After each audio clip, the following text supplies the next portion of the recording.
लिख लिया? चलो सुन लो आराम से। पहले तेजाजी के बारे में अभी जैसे रीट का एग्जाम हुआ, पटवार का एग्जाम हुआ, दोनों एग्जाम में तेजाजी के बारे में क्वेश्चन पूछा गया था और दोनों में लगभग एक में जैसे एसआई में भी आया था वीर तेजा पशु मेला, अभी तेजाजी की जन्मस्थली पूछी गई थी। तो तेजाजी के बारे में आपको दो तीन बातें स्पेशली जो एग्जाम में पूछी जाती है वो थोड़ी सी ध्यान रखनी है। नाम सुना है तेजाजी का? मारवाड़ क्षेत्र के खूब लोकप्रिय देवता है और तेजाजी के लिए तो यूं कहा जाता है कि मोती समो न उजलार चंदन समो न काठ, तेजा समो नहीं देवता जो पल में कर दे ठाठ। है ना? मोती समो न उजला मतलब मोती से समान कोई, मोती के समान कोई उज्जवल है ही नहीं। मोती समो न उजलार चंदन समो नहीं काठ। लकड़ी सबसे श्रेष्ठ किसकी होती है? चंदन की। चंदन से श्रेष्ठ कोई लकड़ी नहीं हो सकती। तेजा समो नहीं देवता, तेजा जी के बराबर कोई देवता ही नहीं है जो पल में कर दे ठाठ, पल में कर दे ठाठ। तो तेजा जी की वीरता के बारे में आज हम जानेंगे। चलिए सुन लीजिए। पहले सामान्य बातें जो तेजा जी के बारे में आपको ध्यान रखनी है। गायों के लिए बलिदान दिया इसलिए इनको कहते हैं गोरक्षक देवता। गायों की रक्षा की इसलिए ये क्या कहलाए? गोरक्षक देवता। और ये नाम तो लगभग ये सब लोक देवताओं का कॉमन टाइटल है ना। अधिकतर लोक देवता ही अपने राजस्थान के ऐसे हुए जिन्होंने गायों के लिए बलिदान दिया, इसलिए वो सारे ही क्या कहलाते हैं? गोरक्षक देवता। तेजाजी को कहते हैं सत्यवादी, सत्यवादी देवता, वचन सिद्ध देवता। अपने वचनों पर खड़े रहे इसलिए वचन सिद्ध और सत्यवादी कहलाए। दो नाम अक्सर पूछे जाते हैं एग्जाम में, एक तो कृषि कार्यों के उपकारक देवता, ये खूब बार पूछा जाता है।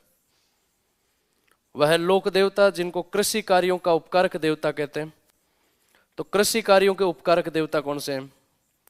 तेजाजी। क्या मतलब होता है कृषि कार्यों के उपकारक का? खेती करते टाइम मारवाड़ वाले क्षेत्र में, मारवाड़ के पूरे राजस्थान में ही किसान खेती करते टाइम जिस देवता की पूजा करते हैं वो कौन से हैं? तेजाजी। और ऐसा माना जाता है, ऐसा होता भी है, लोगों का विश्वास भी है कि तेजा बाबा की कृपा ऐसी होती है कि किसानों की फसलें अच्छी होती है, इसलिए किसानों के आराध्य देवता कौन से हैं? तेजाजी। किसानों के आराध्य देवता कौन से हैं? किसानों के आराध्य देवता है तेजाजी। कृषि कार्यों के उपकारक देवता, किसानों के आराध्य देवता तेजाजी। इन्हें कहा जाता है सर्प रक्षक देवता। जैसे आपने गोगा जी पढ़ा था, केसरिया कुंवर जी पढ़ा था, वैसे सर्प रक्षक देवता अपने राजस्थान में और कौन से हैं? तेजाजी। एक नाम और पढ़ेंगे आगे, हरिराम बाबा, वो भी सांपों के रक्षक देवता है, नागौर जिले के झोरड़ा गांव में है। सर्प रक्षक का मतलब ऐसे देवता जिनको अपने सांप काटने पर पूजा जाए, वो सारे सर्प रक्षक देवता है ना। पुराने जमाने में सांप खा जाता था, तो ऐसी स्थिति में अपने देवी देवताओं की पूजा होती थी। किनकी पूजा होती थी? देवी देवताओं की पूजा होती थी। और बाकायदा देवी देवताओं को पूजने से सांप का जहर कम होता था, इसलिए उन सारे देवताओं को अपने क्या कहते हैं? सांपों के रक्षक देवता। चाहे वो तेजाजी हो, चाहे गोगा जी हो, चाहे आपके केसरिया कुंवर जी हो, चाहे आपके हरिराम बाबा हो, ये सब क्या है? सांपों के रक्षक देवता है। तो तेजाजी को सर्प रक्षक देवता आप कह सकते हो। एक टाइटल और याद रखना इनका, इनको कहते हैं काला और बाड़ा का देवता।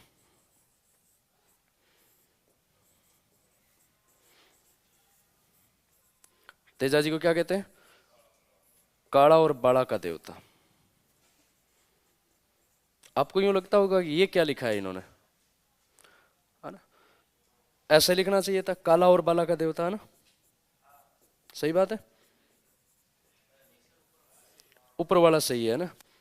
अपने राजस्थानी में ले होता ही नहीं है। राजस्थानी डिक्शनरी जो होती है उसमें ले को यूं ही लिखा जाता है और ले की जगह अपने हड़े होता है। मारवाड़ी में ले को क्या बोला जाता है? हड़े। और ले को ऐसे ही बोला जाता है। ये केवल मारवाड़ के ही लोग बोल सकते हैं। अपने नाली नहीं होती, नाली होती है। मारवाड़ी भाषा में क्या होती है? नाली होती है। अपने राजस्थानी भाषा में पोल नहीं होती, पोल होती है। क्या होती है? पोल होती है ना। तो नाली, अपने बीकानेर के एक राजा हुए गंगा सिंह जी, और गंगा सिंह जी ने एक बार क्या सरकारी नौकरियां निकाली थी, है ना। एक वैकेंसी निकाली थी कंप्यूटर अनुदेशक की। तो उस टाइम एग्जाम तो होते नहीं थे, इंटरव्यू होता था भाई, इंटरव्यू के आधार पर नौकरी दी जाती थी। तो गंगा सिंह जी ने नौकरी निकाली। अब उस नौकरी को इंटरव्यू जब रखा गया तो इंटरव्यू में दूसरे जो राज्यों के लोग थे, एमपी के, हरियाणा के, वो पास ज्यादा होने लगे। राजस्थान वाले भोले थे बेचारे, मारवाड़ वाले भोले थे, तो मारवाड़ वालों के नंबर कम आने लग गया और ज्यादातर जो भर्ती है वो किन की हो गई? MP वालों की, हरियाणा वालों की हो गई। तो गंगा सिंह जी का जो प्रधानमंत्री था, उसने राजा को कहा कि आपने जो नौकरी निकाली थी उनमें मारवाड़ के लोग तो कम लगे हैं और MP वाले ज़्यादा लगे हैं। गंगा सिंह जी ने कहा यार इसका तो कोई इलाज निकालो। अब उनको मना भी नहीं कर सकते क्योंकि इंटरव्यू में वो क्वालिफाई हो रहे हैं। तो बोले एक काम करो, एक ही तरीका है जिससे दूसरे राज्यों के नौकर जो है वो नहीं लग सकते, केवल मारवाड़ वाले लगेंगे। बोले क्या तरीका है? गंगा सिंह जी ने एक लाइन लिख करके दी थी कि एक काम करो, जिनका भी इंटरव्यू होता है ना उनसे ये वर्ड बुलवाओ,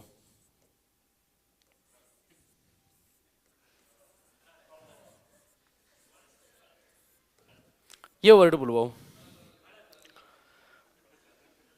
जो मारवाड़ का होगा ना वही इसका सही उच्चारण कर पाएगा। जो मारवाड़ी जानता है, सामने जैसे जिसका भी इंटरव्यू होता था उसके सामने ये पर्ची दिखाई जाती थी कि बता क्या लिखा हुआ है। तो मारवाड़ी होता था वो तो कहता खड़ल खड़ल कि तू पास। अब MP वाला होता था उसको नहीं पता कि भाई क्या है, तो वो कोशिश करता और वो कहता खलल खलल कि तेरी नौकरी में ही खलल है, तू जा फेल है तू, है ना। तो ये मारवाड़ी है। अपने ले को क्या लिखा जाता है? हड़े लिखा जाता है ना। तो तेजा जी जो है वो काला और बाला का देवता है। किसके देवता है? काला और बाला का देवता। काला बाला नहीं है भैया ना।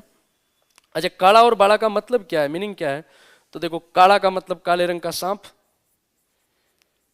पुराने जमाने में सबसे बड़ी कोई दिक्कत होती थी, आदमी की मौत होती थी, तो वो किससे होती थी? सांप। बल्कि अपने तो यूं परंपरा होती थी कि सांप का नाम ही नहीं लेते थे। आज भी गांव में जो डोकरे होते हैं वो सांप का नाम नहीं लेते। सांप अगर दिख जाए तो वो यूं कहेगा कालो देखियो आज। सांप के देखने पर क्या कहेंगे? कालो देखियो आज। सांप को कोई मारेगा तो यूं कहेगा काला न मार दियो आज, आज काला न मार दियो। सांप अगर खा जाएगा तो वो यूं कहेगा कालो खाएगो। सांप का मतलब ही मौत होता था। सांप किस चीज का सिंबल होता था? मृत्यु का प्रतीक होता था। इसलिए सांप का सुबह पहले नाम ही नहीं लेते, दिन भर नाम नहीं लेते थे, सांप को काला ही कहते थे। तो जब काला खा जाता था, सांप खा जाता था, तब तेजा जी की पूजा होती थी। किनकी पूजा होती थी? तेजा जी की। तो एक तो नाम इनका ये हो गया कि भाई सांपों के रक्षक देवता है, इसलिए ये काला कहलाए।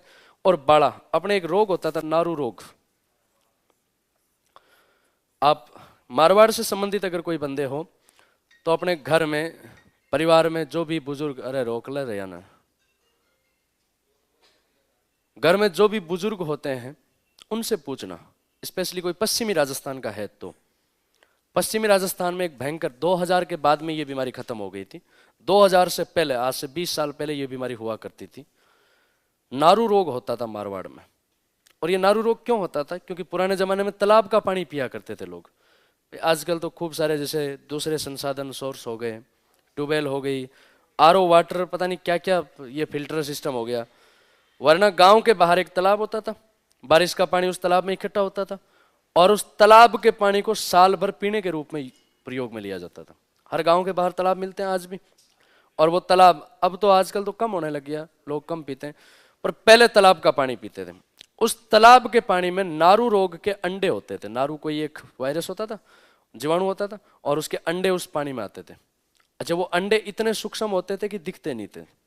पानी के अंदर जब पीते थे तो हमें पता नहीं रहता था कि भाई हम अंडे पानी के साथ ही पी रहे हैं। और वो अंडे शरीर में जाने के बाद में फूटते थे, विकसित होते थे, और उन अंडों से एक लट निकलती थी जो कम से कम 1.5 से 2 मीटर लंबी, इतनी लंबी लट वो शरीर के अंदर, आदमी के अंदर पैदा होती थी। और वो जब पूरी लट बन जाती तो अत्यधिक पीड़ा होती थी शरीर के अंदर, आदमी दर्द से मर जाता था। अब सोचिए कि इतनी लंबी लट शरीर के अंदर हो और वो हलचल करे तो कितना दर्द होता होगा। फिर वो लट शरीर के बाहर निकलती थी। शरीर की किसी एक जगह पर फोड़ा होता था और वहां से वो निकलती थी, जैसे हाथ पे हो गया, और वो धीरे धीरे लट निकलती थी। इतना भयंकर दर्द होता कि आदमी वैसे ही दर्द से मर जाता। और वो जब शरीर से बाहर निकलती थी तो एक दिन में नहीं निकलती, कम से कम 6 महीने लगते थे उसमें। एक दिन में 1 सेंटीमीटर निकल गई, फिर उसको यहाँ एक लकड़ी बांधी जाती थी। जैसे मान लो यहाँ से निकल रही है तो उसको यहाँ पर एक लकड़ी बांधी जाती थी, और जैसे 1 सेंटीमीटर निकल गई तो उसको धागे से बांध दिया जाता था ताकि वो वापस अंदर नहीं जाए। जैसे जैसे निकलती जाती थी उसको साथ में लकड़ी के साथ में पलटा जाता था। बुलेट का जो घाव होता है ना, गोली का घाव, इतना गहरा घाव होता था, जहां निकलता था शरीर के आर पार घाव हो जाता था। आदमी कोई बहुत ज्यादा हिम्मत वाला होता था ना, वही बचता था नारू रोग से। आदमी कोई जैसे दर्द से मान लो कोशिश करके उसको ये ज्यादा तकलीफ होती है, उस लट को निकालने की कोशिश करता है, वो टूट जाती तो वैसे ही इन्फेक्शन होकर के मर जाता आदमी, जहर फैल करके। ऐसी बीमारियां अपने पश्चिमी राजस्थान में होती थी, उसको कहते हैं नारू, और स्थानीय भाषा में उसको कहते हैं बाड़ा। अगर आप पश्चिमी राजस्थान के हो तो अपने दादाजी को पूछना, उनके आज भी रोंगटे खड़े हो जाएंगे नाम सुन करके। नाम सुन करके वो उन्हीं में कंपटी छूट जाएगी और वो पूरी दर्दनाक कथा बता देंगे। जब ऐसी बीमारियां निकलती थी तब किनकी पूजा होती थी? तेजा जी की। और कहते हैं कि तेजा जी को पूजने से नारू रोग से मुक्ति मिलती थी, इसलिए इनका नाम पड़ गया काला और बाड़ा का देवता। बाड़ा का मतलब नारू रोग, काला का मतलब सांप। सांप के काटने पर भी तेजा जी की पूजा और नारू रोग होने पर भी तेजा जी की पूजा, इसलिए इनका नाम क्या पड़ गया? काला और बाड़ा का देवता। काला और बाला का देवता नहीं है भैया ना। ये अगर आप लिखोगे तो इसका अर्थ ही चेंज हो जाएगा, मीनिंग ही चेंज हो जाएगी। काला का मतलब काला रंग, बाला का मतलब लड़की। बाला का मतलब लड़की, मतलब काले रंग की लड़की तेजा जी की पूजा करे तो वो गोरी हो जाए, फेयर एंड लवली लगाने की जरूरत नहीं है। तो ये मीनिंग ही चेंज हो जाएगी। इसको आप मारवाड़ी में लिखोगे, राजस्थानी में लिखोगे, ले को आप ऐसे लिखोगे, काला और बाड़ा का देवता। चलिए तेजा जी के बारे में थोड़ा सा जीवन परिचय देख लेते हैं।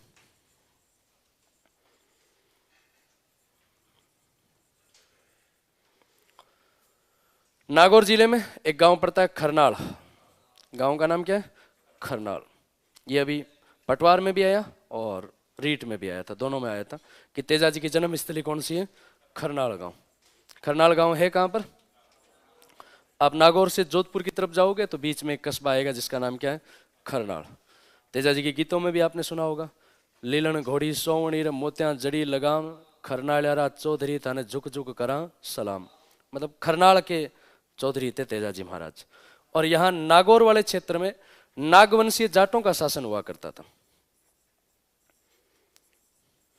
उसी नागवंशीय जाट जाति में तेजा जी का जन्म हुआ और इनकी एक गोत्र है धोलिया गोत्र। कौन सी गोत्र? धोलिया गोत्र। आप लोगों की भी एक जाति होती है, जाति की एक मुख्य गोत्र होती है। गोत्र जानते हो? जिससे आपकी जाति का निर्माण हुआ वो गोत्र कहलाती है ना। स्पेशली जब आप बींद बन के जाओगे तब पंडित आपसे पूछेंगे, जाओगे ही कभी, ऐसा थोड़ी कि डायरेक्ट श्राद्ध होंगे, मौका मिलेगा तब आपको पंडित जी पूछेंगे कि आपकी गोत्र क्या है। तो आपके दादी जी, दादाजी, माताजी, पिताजी आपको पहले बता देंगे, या कोई पास में आदमी बैठा रहेगा वो बताएगा कि भाई जब गोत्र पूछे तो ये नाम बताना है। हर एक जात की एक गोत्र होती है। तो तेजा जी महाराज की गोत्र कौन सी थी? धोलिया। नागवंशीय जाट जाति में इनका जन्म हुआ और धोलिया गोत्र में इनका जन्म हुआ था। पिता का नाम ताहड़ जी। तेजा जी के पिता का नाम क्या था? ताहड़ जी। कई जगह पर आप थिरीराज जी भी देखोगे ना, तो एक ही बात है, ताहड़ जी या थिरीराज जी। वैसे सही शब्द तो ताहड़ जी, लेकिन कई जगह पर थिरीराज जी नाम भी मिलता है। माता का नाम रामकुंवरी। तेजा जी की मां का नाम क्या था? तो माता का नाम था रामकुंवरी। माता पिता का नाम नहीं याद रहे तो कोई बात नहीं, जन्म स्थान जरूर याद रख लेना, पिछले 2 एग्जाम में कंटिन्यू पूछा गया है। तेजा जी की जन्मभूमि कौन सी है? तो तेजा जी की जन्मभूमि है खरनाल। माघ शुक्ल चतुर्दशी को जन्म हुआ था। माघ शुक्ल चतुर्दशी, चतुर्दशी मतलब 14। अंग्रेजी कैलेंडर के हिसाब से 29 जनवरी 1074 को इस दिन तेजा जी महाराज का जन्म हुआ। नहीं याद रखनी है, जन्मभूमि याद रखनी है कि भाई जन्म कहां पर हुआ था। तो जन्म हुआ था तेजा जी का खरनाल में। कौन सी गोत्र में हुआ था? धोलिया गोत्र। पिता का नाम क्या था? ताहड़ जी। अच्छा, पिता का नाम ताहड़ जी था, लेकिन आप तेजा जी के जब गीत सुनोगे मारवाड़ में तो तेजा जी के गीतों में तेजा जी को कहा जाता है बख्शो जीरा लाल। तेजा जी को क्या कहा जाता है? बख्शो जीरा लाल। अच्छा, तेजा जी को बख्शो जीरा लाल क्यों कहते हैं? हाँ, तो तेजा जी के दादाजी का नाम बख्शो जी था, इसलिए इनको क्या कहते हैं? बख्शो जीरा लाल। ठीक है। नाम पिता का आपको ध्यान रखना है कि पिता का नाम क्या था? ताहड़ जी। तेजा जी की घोड़ी का नाम लीलन। ये नाम तो सुना ही होगा, लीलन या सिनगारी। मारवाड़ में तो हर एक वाहन के पीछे लीलन एक्सप्रेस मिलेगा आपको। ट्रेन भी चलती है अपने जयपुर से जैसलमेर के बीच में। पहले इंटरसिटी एक्सप्रेस हुआ करती थी और उसका नाम चेंज करके लीलन एक्सप्रेस कर दिया गया। वर्तमान में जयपुर से जैसलमेर के बीच में चलती है। तो लीलन तेजा जी की घोड़ी का नाम था। अब आपके मारवाड़ वाले क्षेत्र में चले जाइए। मारवाड़ में मोटरसाइकिल से लेकर के ट्रेलर तक हर के पीछे लीलन एक्सप्रेस मिलेगा। हर गाड़ी के पीछे क्या नाम मिलेगा? लीलन एक्सप्रेस। तो वो लीलन क्या है? तेजा जी की घोड़ी का नाम है। लीलन क्या है? तेजाजी की घोड़ी का नाम। लीलन या सिंगारी, ये तेजाजी की घोड़ी का नाम। चलिए, तेजाजी के जीवन परिचय के बाद में थोड़ी सी बातें आपको बताता हूँ कि आखिर इनको क्यों पूजा गया और जगह जगह इनके मंदिर क्यों बनाए गए, क्यों इनका इतना आस्था के रूप में पूजा गया। कहते कि तेजाजी महाराज का जन्म होने के कुछ टाइम बाद में ही विवाह करवा दिया गया था। पीला पोतड़ा ही ब्याह हो गया था। मात्र 7-8 महीने की उम्र में ही शादी करवा दी गई थी। कितने महीने में? 7-8 महीने में। पहले ऐसे हुआ करते थे मारवाड़ में, बल्कि आज भी ऐसा होता है कि थाली में शादी हो जाती है। बच्चा जब पैदा होता है तो उसको थाली में रखा जाता है, लड़की को भी थाली में रखा जाता है और उसके फेरे लेकर के उसकी शादी संपन्न करवा दी जाती है। हालांकि अब तो उम्र दराज शादियां ही नहीं होती, है ना। बाल विवाह तो बहुत दूर की बात है, पर फिर भी आपको एक आधा उदाहरण तो गांव में देखने को मिल ही जाएगा। आज भी ऐसी परंपरा होती है कि गांव में 7-8 साल की उम्र में शादी हो जाती है नॉर्मली। और मुझे यूं लगता है कि हमारे मारवाड़ वाले क्षेत्र में सबसे ज्यादा तलाक का कारण ये बाल विवाह है। आज हर घर में एक आधा ऐसा उदाहरण मिलेगा, हर घर में, या तो लड़की ने छोड़ दिया या लड़के ने छोड़ दिया। तलाक का कारण ही बाल विवाह है। बाल विवाह सीधा साधा नुकसानदायक है। सबसे ज्यादा तलाक का कारण मारवाड़ में बाल विवाह है। बचपन में 7 साल की उम्र में लड़के की शादी हो गई, वो लड़के को बम्भोड़ को कोई टेंशन ही नहीं है, आराम से ट्रैक्टर चला रहा है, कोई टेंशन ही नहीं है। भाई, कोचिंग करने का मेन उद्देश्य क्या है? ब्याह। 60-70% स्टूडेंट लड़के जो है, लड़कियों का तो भाई कोई दिक्कत ही नहीं है, लड़के जो है आप तो फिर भी चलो ठीक है कि भाई एक अच्छी स्टेज पे हो आप, चलिए मान लीजिए। बाकी पुलिस वाले जो बच्चे आते हैं हमारे, ये पटवार वाले, ग्राम सेवक वाले, इनसे पूछो कि तैयारी क्यों कर रहे हैं? माट साहब ब्याह कौन हो रही हो। सीधी सादी बात है ना। बिना नौकरी के ब्याह हुए को नहीं। हर घर की ये स्थिति है ना। अपने राजस्थान का, हालांकि अब तो लिंगानुपात सुधरा है, फिर भी इस बार तो 1000+ हुआ है ना। पर पहले लिंगानुपात बहुत कम था, है ना। 928 ही था इससे पहले। 928 का मतलब 1000 में से 72 तो जिंदा पितर ऐसी थे, लोक देवता है, उनके तो कई चबूतरे बना दो जे, है ना। बस बोमिया जी है वो तो डायरेक्ट मंदिर बनाने हैं उनके, है ना। तो ये समस्या हो गई। पर आजकल क्या कि गाँव में स्कीम भी चलती है, आपने देखा होगा, केरल से, महाराष्ट्र से, गाँव में ऐसे खूब सारी स्कीम चलती हैं, है ना। 1084 केरल वाला लिंगानुपात 1084 है। तो ये जो 84 एक्स्ट्रा है ना आजकल गाँव में, इधर अपने हरियाणा, पंजाब, राजस्थान, जिनका लिंगानुपात कम है, इनमें ज्यादा हो रहा है। तो लिंगानुपात कम होने के कारण खूब सारे नुकसान हुए, और सबसे बड़ा कारण एक तलाक, बाल विवाह का कारण था। लड़का 7 साल की उम्र में ब्याह हो गया, उसको कोई टेंशन नहीं है, 8वीं में 4 बार फेल मिलेगा वो, 10वीं तो उसके लिए खाई है, पार कर ही नहीं सकता वो।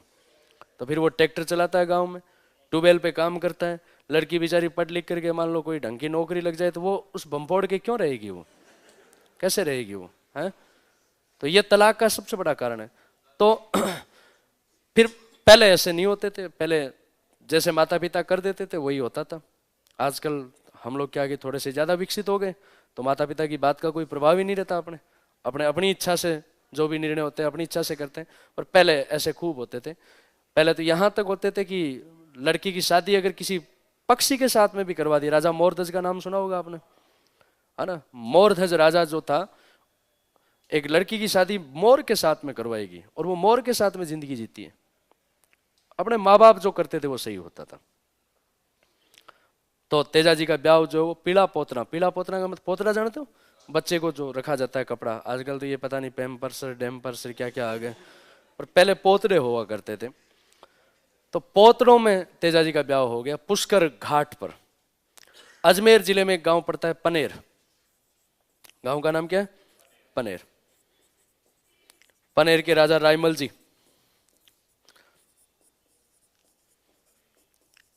रायमल जी की बेटी थी पेमल। पेमल के साथ में तेजाजी का ब्याह करवाया जाता था। तेजाजी की पत्नी का नाम क्या है? पेमल। और ससुराल कौन सा है?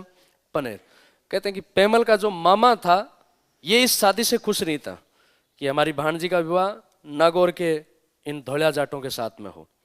तो मामे ने विरोध किया और विरोध की वजह से दोनों परिवारों के बीच में दुश्मनी हो जाती है, तलवारें निकल जाती है, लड़ाई हो जाती है, ब्याह कंप्लीट हो जाता है, शादी संपन्न हो जाती है, लेकिन दोनों परिवार, तेजाजी का परिवार और उनके ससुराल वाले पनेर वाले, दोनों आपस में लड़ लेते हैं, दोनों के बीच में दुश्मनी हो जाती है, शादी संपन्न हो जाती है।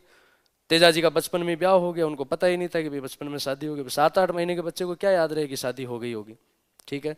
और ऐसे आगे चल करके जब तेजाजी वीर जवान हुए तो यौवन अवस्था में ऐसा कहा जाता है कि बारिश का टाइम था, बारिश हुई, और अपने मारवाड़ में जब भी बारिश होती है तो खेती करने के लिए खेत में जाते हैं हम, तो सारे बच्चे जो घर में आपके खेत में गए हुए थे, तो तेजाजी की माँ ने तेजाजी को भी कहा कि भाई सारे लोग गए, तू भी खेती करने के लिए जा, खेत में जा, हल लेकर के जा। अपने मारवाड़ में गाया जाता है, गाजो गाजो जेठ अषाढ़ कंवर तेजार, लग तो ही गाजो रे सावण बाधवो। तो तेजाजी की माँ रामकुंवरी जो है वो तेजाजी को खेत भेजती है। तेजाजी आप खेत जाते हैं हल लेकर के, बैल लेकर के। दुनिया का सबसे कोई हार्ड काम है तो वो खेती करना है। खेती कर सकता है ना वो आदमी, पहाड़ को भी चीर सकता है। सबसे कोई कठिन काम है तो वो कौम आपके किसानों का काम है, खेती करना काम। इसलिए जब भी ये चौमासा शुरू होता है, बारिश होती है, उस टाइम कोचिंगों में सीजन आती है, चाहे एक भी वैकेंसी मत हो जाए। जैसे ही बच्चों को पता कि आज बारिश हो गई जुलाई में, तुरंत घर वालों को कहेंगे अब तो तैयारी करने जाऊंगा, चाहे वैकेंसी एक भी मत हो। उसको पता है कि 4 महीने में रड़क निकल जाएगी, है ना, हार्ड दौड़े हो जाएंगे यहाँ, है ना। तो वो चाहे एक भी वैकेंसी मत हो, चाहे भयंकर अकाल हो, चाहे वैकेंसियों का, लेकिन जैसे ही बारिश होती है गांव के बच्चे कोचिंग करने के लिए आते हैं, फिक्स है। तो तेजाजी महाराज सुबह से खेत में काम कर रहे थे, हल चला रहे थे। दोपहर तक खाना नहीं आया, दोपहरी नहीं आई, भाता नहीं आया। तेजाजी को भूख लग गई, और जब खेत में काम करते हैं तो भयंकर वोल्टेज गिर जाते हैं, है ना, भयंकर भूख लगती है। तो तेजाजी क्रोधित हो गए कि मैं सुबह 4 बजे से हल चला रहा हूँ और दोपहर के 1 बज गए, खाना नहीं आया अभी तक। कहते हैं कि तेजाजी की भाभी 1-1:30 बजे 2 बजे लेट खाना लेकर के आती है। तो तेजाजी भाभी पे क्रोध जताते हैं, क्रोधित हो जाते हैं, और भाभी को कहते हैं कि तू इतना खाना लेट कैसे लेकर के आई। भाभी पहले तो बहाने मारती है कि 9 मन पिसार, लीलन को चारा डाला, खूब सारे बहाने बनाए कि मैंने, है ना भाई, इतने लोगों का खाना बनाया, लीलन को चारा डाला, इसमें मुझे टाइम लग गया। पर तेजाजी ने अपनी भाभी को कहा कि नहीं, ऐसा नहीं है, कारण बता, लेट क्यों आई तू। तेजाजी और क्रोधित हो गए। अब भाभियाँ किसकी सुने, भाभियों के जन्म ही इसलिए हुए हैं कि वो घर फुड़वाए। भगवान ने इनको वरदान दिया है, हर घर में एक एक मिल जाएगी, होती है ना। तो तेजाजी की भाभी जो है वो तेजाजी से कटाक्ष कर देती है, कमेंट कर देती है, और वो कटाक्ष करती है कि भाई सुबह सुबह जल्दी खाना खाना है, चुपड़ी रोटियां खानी है तो अपनी पद्मिनी को ले आओ। तेजाजी ने कहा कि दोबारा बताना, मेरी शादी हो रखी है। कहा हाँ, आपकी शादी हो रखी है, पनेर की राजकुमारी पेमल के साथ में आपकी शादी हो रखी है। तेजाजी तुरंत वहीं पे हल रख करके घर आए, और घर आकर के अपनी माँ से पूछा कि मेरा ब्याह हो रखा है, शादी हो रखी है। रामकुंवरी इनकी जो माता थी, माता को पता था कि ससुराल वालों से लड़ाई हो रखी है, इसको बताना नहीं है। तो माता ने पहले तो मना किया, पर तेजाजी ने कहा कि सच बताओ। तो माँ ने कहा कि हाँ, तेरी शादी हो रखी है, लेकिन ससुराल वालों से लड़ाई हो रखी है। तेजाजी ने कहा कि अब तो मैं अपनी पत्नी को लेकर के आऊँगा। तेजाजी सज धज करके लीलन पर सवार होकर के पेमल को लाने के लिए रवाना होते हैं। तेजाजी की माँ रामकुंवरी पंडितों को मुहूर्त पूछती है कि अभी जाने का शुभ अवसर है कि नहीं है। तो पंडितों ने मना कर दिया कि अभी अगर ये गया तो वापस जिंदा ही नहीं आएगा, अभी अगर जाएगा तो जिंदा ही नहीं आएगा, आखा तीज के बाद अगर ये जाएगा तब ठीक रहेगा। तो पंडितों ने अशुभ मुहूर्त बताया। तेजाजी की माँ ने खूब रोकने की कोशिश की कि अभी मुहूर्त ठीक नहीं है, जाने का शुभ समय नहीं है। और सूरवीर कौन से शुभ मुहूर्त देखें। कहा जाता है कि सूर ना देखे टीपणुर, सगुन ना देखे सूर, मरणु ही मंगल जाने जारा, मुख पर बरसे नूर। सूरवीर कभी टीपना, सूरवीर कभी मुहूर्त नहीं देखता, उनके लिए तो मरना ही सबसे बड़ा मंगल है। तो तेजाजी ने अपनी माँ से कहा कि मैं कोई शुभ अशुभ में मायने ही नहीं रखता, मैं तो अब अपनी पत्नी को लेकर के आऊँगा। तेजाजी लीलन पर सवार होकर के पनेर जाते हैं। पनेर जब पहुँचते हैं तो शाम हो जाती है उनको। शाम के टाइम वो अपने ससुराल पहुँचते हैं। उनके जो ससुराल वालों का जो घर था, गांव के बाहर एक बाड़ा हुआ करता था। बाड़ा जानते हो, जहाँ पशु गाय भैंस वगैरह बांधी जाती है। तो वो बाड़ा एक रास्ते के ऊपर ही था। तो तेजाजी वहां से गुजर रहे थे। तो तेजाजी की जो सास थी वो उस टाइम गाय का दूध निकाल रही थी, गाय को दूह रही थी। तेजाजी सज धज करके लीलन पर बैठ करके आ रहे थे। लीलन के घुंघरू दूर से ही बज रहे थे। जैसे ही वो लीलन उस बाड़े के पास में आई तो घुंघरुओं की तेज आवाज से वो गाय बिदक जाती है। और गाय बिदक करके ऐसा कहा जाता है कि वो दूध की बाल्टी जो थी वो नीचे गिर जाती है, गाय दूध जो है वो नीचे गिर जाता है। तो सास क्रोधित हो जाती है और क्रोधित होकर के श्राप दे देती है कि कौन है ये जिसने मेरी गाय का दूध डुलवाया, खाए इसको काला नाग, मतलब इसको सांप खा जाए। तेजाजी ने ये बात सुन ली थी कि यहाँ के लोग इस प्रकार के लोग हैं कि एक राह चलते व्यक्ति को इतना मौत का श्राप दे दे। काला नाग खाने का मतलब ही आदमी की मौत होना है। तेजाजी ने कहा कि इस धरती पर तो 1 मिनट ही नहीं रुकना चाहिए। ऐसे लोग जहाँ के इस प्रकार के लोग हो, जो एक साधारण चलते हुए बटाऊ जो होता है, राहगीर जो होता है, उसको ऐसा श्राप दे तो ये धरती रहने के लायक ही नहीं है। तेजाजी ने तुरंत लीलन को मोड़ दिया। सास को पता चला कि ये तो अपना ही पावना है। सास ने खूब रोकने की कोशिश की, पैमल ने भी खूब रोकने की कोशिश की, पर तेजाजी शूरवीर थे, स्वाभिमानी थे। उन्होंने कहा कि नहीं, अब तो एक पल इस धरती पे नहीं रुकेंगे। और तेजाजी वापस अपने ससुराल से आते हैं। बीच रास्ते में रात को पैमल जो थी उसकी एक सहेली थी लाछा गुजरी।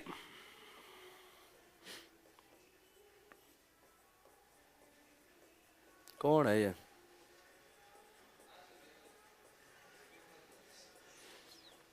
लाछा गुजरी या हरा गुजरी, ये पैमल की सहेली थी। तेजाजी शाम के टाइम इस लाछा गुजरी के घर रुकते हैं, हरा गुजरी के घर रुकते हैं। कहते कि जब ये रुकते हैं तो रात के समय मेर के मीणा, सिरोही वाला जो क्षेत्र है यहाँ के मेर के मीणा, इस लाछा गुजरी के पास में खूब सारी गायें हुआ करती थी। ये मेर की मीणा आते हैं और लाछा गुजरी की गायों को चुरा करके ले जाते हैं। सुबह जब लाछा गुजरी ने देखा कि गायों का पूरा बाड़ा खाली है, गौशाला खाली है पूरी, तो लाछा गुजरी ने पहले तो पनेर के रायमल जी को कहा कि मेरी गायें मेर के मीणाओं से छुड़वा करके लाओ। रायमल जी मना कर दिया कि मैं मेर के मीणाओं से नहीं लड़ सकता। सारे गांव के लोगों ने मना कर दिया।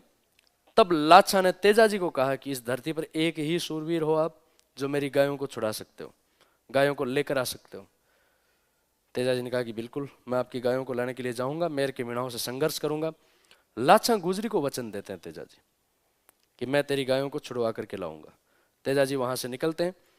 जैसे ही लाछा गुजरी की गायों को छुड़ाने के लिए जाते हैं तो बीच रास्ते में एक सीन देखते हैं कि एक सांप जो था वो आग में जल रहा था।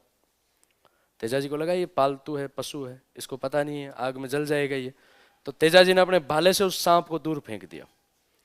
वो सांप क्रोधित हो गया और क्रोधित होकर के वो प्रकट हो गया नाग देवता के रूप में। उस सांप ने कहा कि तूने बहुत बड़ा अनर्थ कर दिया, तूने मुझे बचाया क्यों? तेजाजी ने कहा, अरे बेटी का बाप, मैंने तो ठीक ही किया था मेरी तरफ से, तो यूं बातें क्यों पड़ रहा है? हा? मैंने तो अपनी तरफ से ठीक ही किया था, भलाई किया था, तू जल जाता। उस सांप ने कहा कि मुझे पता है मैं जल जाता, अगर मैं उस पल जल जाता तो मुझे मुक्ति मिल जाती। अब मुझे 100 वर्षों तक और जिंदा रहना पड़ेगा। और सांप की जिंदगी कितनी दर्दनाक है तुझे पता है? पेट के बल रेंगना पड़ता है, पेट के बल चलना पड़ता है। तेजाजी ने कहा, भाई मैंने तो मेरी तरफ से तो ठीक ही किया था, पर अब तू यूं क्रोधित हो रहा है तो बता क्या करें? तो वो सांप कहता है कि मैं तुम्हें काटूंगा, डसूंगा। तेजाजी ने कहा कि अभी तो मैं लाछा गुजरी को वचन देकर के आया हूं, उसकी गायों को छुड़ाने के लिए जा रहा हूं, पर मैं तुझे वचन देता हूं कि लाछा गुजरी की गायों को छुड़ाने के बाद में मैं तेरे पास जरूर आऊंगा, तब तू मुझे डस लेना। सांप ने कहा, अच्छा बावड़ा समझ रखा तू यहां से जाएगा है, वापस मेरे पास आएगा, इसकी क्या गारंटी है? मैं तेरे ऊपर कैसे भरोसा कर लूं? तेजाजी ने कहा कि मैं सत्यवादी हूं, वचन सिद्ध हूं, और अगर मैं वास्तव में सत्यवादी हूं तो कहते कि वहां पर एक केर की झाड़ी थी जो बिल्कुल सूखी हुई थी और एक तालाब था जो बिल्कुल खाली था। तेजाजी ने कहा कि मैं वास्तव में सत्यवादी हूं तो ये केर की झाड़ी अभी हरी हो जाएगी और तालाब पानी से भर जाएगा। ऐसा कहा जाता है कि वो केर की झाड़ी तुरंत हरी हो गई और तालाब बिल्कुल लबालब हो गया, पानी से भर गया। उस सांप को लगा यार बंदा कोई शूरवीर है, कोई वचन सिद्ध देवता है। तो सांप ने कहा कि ठीक है आप जाइए। तेजाजी जाते हैं और मेर के मीणाओं से युद्ध करते हैं।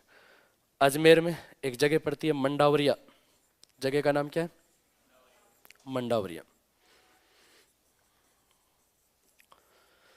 इस स्थान पर तेजाजी महाराज मेर के मीणाओं से युद्ध करते हैं और मेर के मीणाओं से गायें छुड़वाते हैं। मेर के मीणाओं की पूरी सेना एक तरफ थी, तेजाजी एक तरफ थे। इस युद्ध में तेजाजी लहू लुहान हो जाते हैं, घायल हो जाते हैं एकदम, लेकिन गायें छुड़ा करके ले आते हैं। तेजाजी गायें छुड़ा करके ले आते, लेकिन तेजाजी को अपना वचन याद था कि मैंने उस नाग देवता को वचन दिया था कि वो मुझे डसेगा। तो तेजाजी उस सांप के बिल के पास में जाते हैं। ब्यावर के पास में एक जगह पड़ती है सेंदरिया,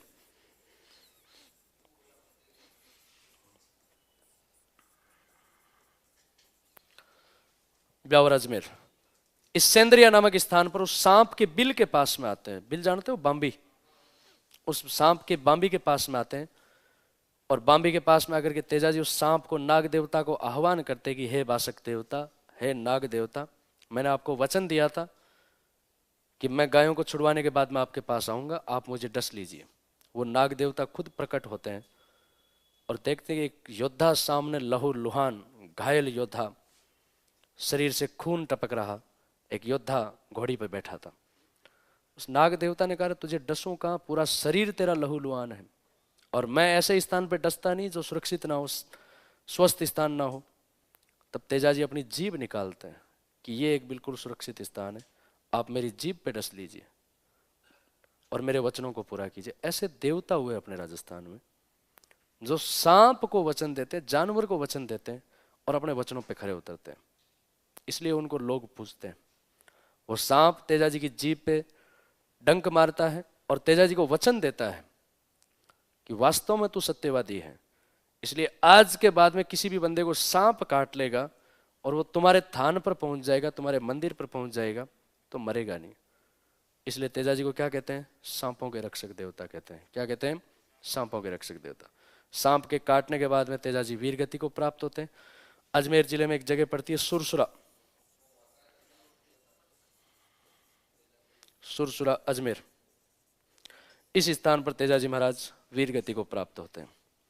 ठीक है, तो तेजाजी से जुड़े हुए ये सारे पहले से आपको याद रखने, तेजाजी की जीवन गाथा आपको याद रखनी। प्रश्न आता है कि वह लोक देवता जो लाचा गुजरी की गायों को छुड़ाने के लिए वीर गति को प्राप्त हुए कौन से हैं? तेजाजी महाराज। लिखना शुरू करो।